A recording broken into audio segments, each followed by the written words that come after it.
ఎమోషనలే కాదు సైకలాజికల్‌గా కూడా చాలా ప్రాబ్లమ్స్ ఉంటాయి కదా! యాహ్! యూజువల్‌గా సైకాలజీ అనగానే మనకు కాగ్నిటివ్ బిహేవియర్ థెరపీ ఇలాంటివన్నీ ఉంటాయి. యాక్సెప్ట్ చేయాలి ఫస్ట్ వాళ్ళు. యెస్ నాకు గురకొస్తుంది. గురక వల్ల డిస్టర్బెన్స్ అవుతోంది. లేదు చెప్తే మళ్ళీ ఫీల్ అవుతారేమో అని వీళ్ళ వైపు నుంచి కూడా అలాంటి టైంలో ఏం చేస్తారు? వాళ్ళకి ఎలా కౌన్సిల్ చేస్తారు మీరసలు? సో, ఒకటి మా దగ్గర ఫస్ట్ రాగానే ఒక సిస్టమ్ పెట్టాం. ఆహ్, ఒక ఫార్మ్ ఇచ్చేసి అన్నీ ఫిల్ చేయమని ఒక బుక్ లాగా ఆర్ గూగుల్ ఫార్మ్ లాగా ఇస్తాం. దాంట్లో స్లీప్ రిలేటెడ్ అన్ని సింప్టమ్స్ గూడా దాని మీద పెడతాం. హ్మ్. దాంట్లో ఫస్ట్ ఉండే సింప్టమ్ స్నోరింగ్.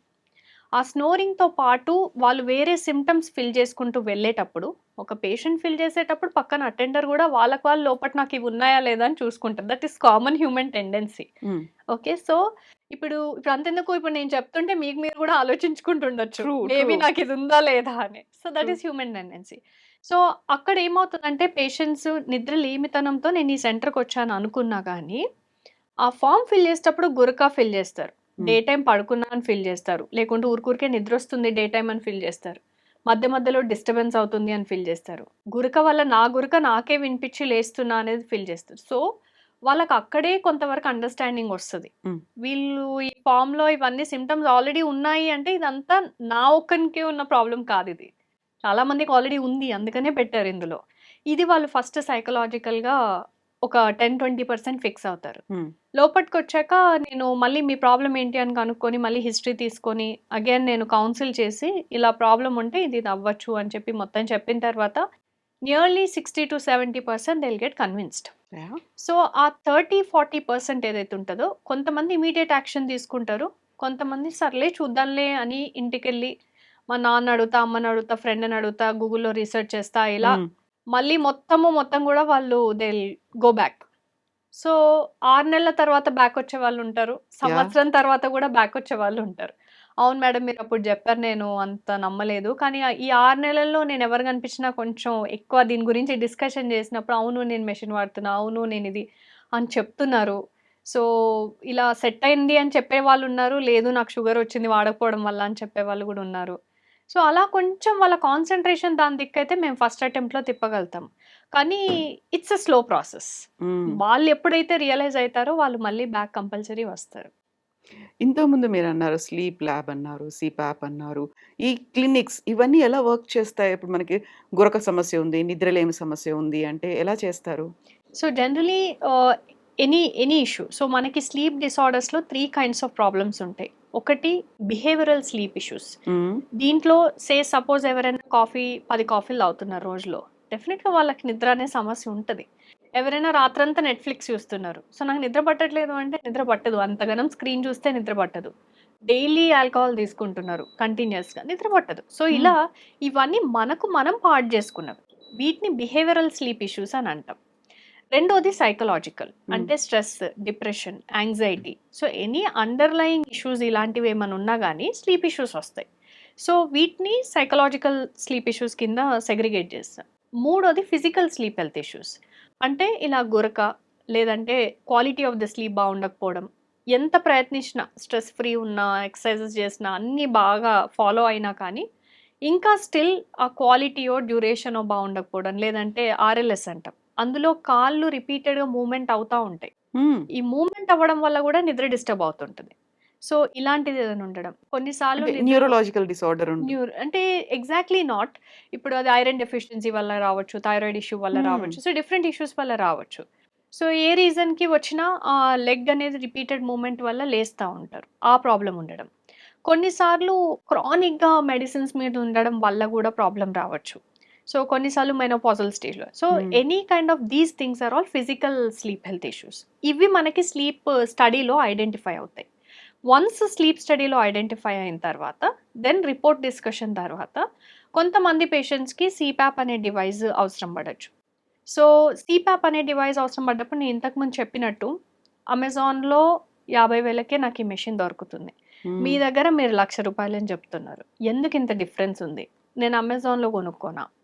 మళ్ళీ ఇంటికెళ్ళిన తర్వాత మళ్ళీ డౌట్. మరి నాకెవరు నేర్పిస్తారు ఈ మెషిన్ ఎట్లా వాడాలి? దీంతో ఇది కరెక్ట్ మెషినే డెలివర్ అవుద్దా? తప్పు డెలివర్ అవుద్దా? లేదు అనంటే ఒకవేళ కరెక్ట్ మెషిన్ డెలివర్ అయినా గానీ దీంట్లో ఏదైనా స్పేర్ పార్ట్ లేకుంటే మళ్ళీ నేనెక్కడికెళ్ళాలి? హ్మ్. లేకపోతే ఇదొక నెల వాడిన తర్వాత నాకు ఇది పనిచేస్తుందా లేదా నాకెవరు చెప్పాలి? సో ఇలాంటి డౌట్స్ తోటి మళ్ళీ బ్యాక్ వస్తారు. One thing. రెండోది ఎక్స్‌పీరియన్స్.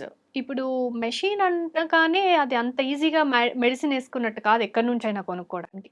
సో మెషిన్ అనేది వాడేటప్పుడు మాస్క్ ఉంటది. ఆ మాస్క్ నుంచి మెషిన్ రూమ్ ఎయిర్‌ని ఫిల్టర్ చేసి ఒక ప్రెషర్‌తోని ఇస్తుంటది. ఇది రాత్రి పెట్టుకొని పడుకోవాలి. పొద్దున్న తీసేయాలి. హ్మ్.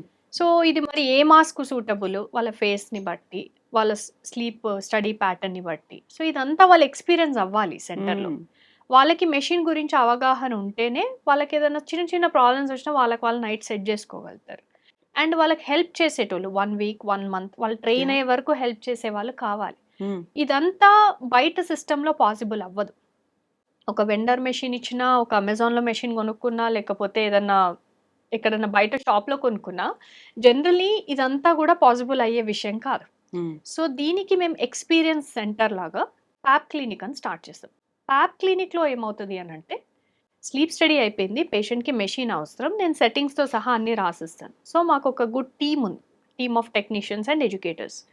వీళ్ళు ఒక 1 అవర్ టు 1 ½ అవర్ పేషెంట్‌ని కూర్చోబెట్టుకొని, ఇవన్నీ మేడం రాసిన సపోజ్ ఇదనేది ఒక మెడికల్ టర్మ్‌లో సీపాపా, బైపాపా అనేది రాస్తాం అంతే. ఈ కంపెనీ, ఆ కంపెనీ అనేది మేము ఎప్పుడూ కూడా రాయం. సో, ఆ టెక్నీషియన్స్ అనేవాళ్ళు ఈ డిఫరెంట్ కంపెనీస్ ఉన్నాయి. డిఫరెంట్ ప్రైజింగ్ ఉంది. ఈ డిఫరెంట్ మాస్క్స్ ఉన్నాయి. మీరు పెట్టుకోండి. సో, ఒక్కొక్కటి పెట్టుకొని వాళ్ళు చూసి వాళ్ళ కంఫర్ట్ ఏది అని డిసైడ్ అయ్యాక వాళ్ళకి ఎడ్యుకేషన్ ఇస్తారు. జస్ట్ లైక్ కళ్ళద్దాలు. మనకు ఏదైతే కంఫర్టబుల్‌గా కరెక్ట్. కనిపిస్తుంది అనేది కరెక్ట్. చూసుకుంటాం మనం. కరెక్ట్. సో, అట్లా అన్నీ వాళ్ళు ఎక్స్‌పీరియన్స్ అయిన తర్వాత, అప్పుడు వాళ్ళు తీసుకెళ్ళి వాళ్ళ వారంటీస్ దగ్గర నుంచి, మెషిన్ వారంటీ దగ్గర నుంచి ఏదన్నా ప్రాబ్లమ్ వచ్చినా, ఏదొచ్చినా పేషెంట్ కంఫర్టబుల్ ఉన్నా, లేకపోయినా ఎవ్రీథింగ్ ఎండ్ టు ఎండ్ అనేది కేర్ అనేది ఉంటది. హ్మ్. సో, ఫాలో అప్ ఎందుకంటే పేషెంట్స్ చాలామంది నాకు పని చేయట్లేదేమో అని అనుకోని వదిలేసే వాళ్ళు గూడా ఉంటారు. సో, 1 వీక్ తర్వాత మెషిన్ నుంచి కాంప్లెయిన్స్ రిపోర్ట్ తీయడము. సో, ఈ ప్రాసెస్ అంతా గూడా మేము పాప్ క్లినిక్‌లో చేస్తాం. ప్లస్ మా దగ్గర ఉన్న ఎక్స్‌ట్రా ఫీచర్ ఏంటి అంటే డాష్‌బోర్డ్ ఉంటది. హ్మ్. సో, ఏ పేషెంట్స్ అయితే మా దగ్గర సీపాప్ తీసుకొనెళ్తారో వాళ్ళ డేటా అనేది మాకు ఎవ్రీ డే కనిపిస్తది. పేషెంట్ యూజ్ చేయలేదు అనంటే క్లినిక్ నుంచి కాల్ చేసి మీరెందుకు యూజ్ చేయలేదు? సో, పేషెంట్ గూడా ఓకే. నేనేదో యూజ్ చేశాను పని చేయట్లేదని చెప్పడానికి లేదు. ఇది కంపల్సరీ డాక్టర్‌కి కనిపిస్తది నేను కనెక్ట్ యూజ్ చేసిందే అయ్యుంటుంది. లేదు. అది. హ్మ్. సో, సమ్‌టైమ్స్ పేషెంట్స్ ఎక్కడి నుంచో వస్తారు మాకు. ఛత్తీస్‌గఢ్ గాని, లేకపోతే అమలాపురం అట్లా చాలా దూరం ప్లేసెస్ నుంచి గూడా వస్తుంటారు. వాళ్ళు ప్రతిసారి మెషిన్ పట్టుకొని మా దగ్గరకి అన్ని సార్లు రాలేరు కాబట్టి, మేము ఇక్కడి నుంచే మెషిన్ సెట్టింగ్స్ చేంజ్ చేయొచ్చు. ఆన్‌లైన్ కాల్ తీసుకోవచ్చు, రిపోర్ట్స్ చూడొచ్చు, ఎవ్రీథింగ్ చేయొచ్చు. So, that is the value of the dashboard. హ్మ్. సో, ఇదంతా ఈ సిస్టమ్ క్రియేట్ చేసిన దాన్ని మేము పాప్ క్లినిక్ అని పిలుస్తాం. హ్మ్. సో, దీనికొక టెక్నాలజిస్ట్, టెక్నీషియను, దాని ఓన్ స్టాఫ్ అనేది దానికుంటారు. So, yeah! ఇదంతా అబౌట్ పాప్ క్లినిక్. ఇది కాకుండా గూడా ఇప్పుడు పేషెంట్‌కి కొన్నిసార్లు జస్ట్ భయం ఉండొచ్చు అంతే. మెషిన్ వాడాలంటే భయం అంతే ఇంకేం లేదు.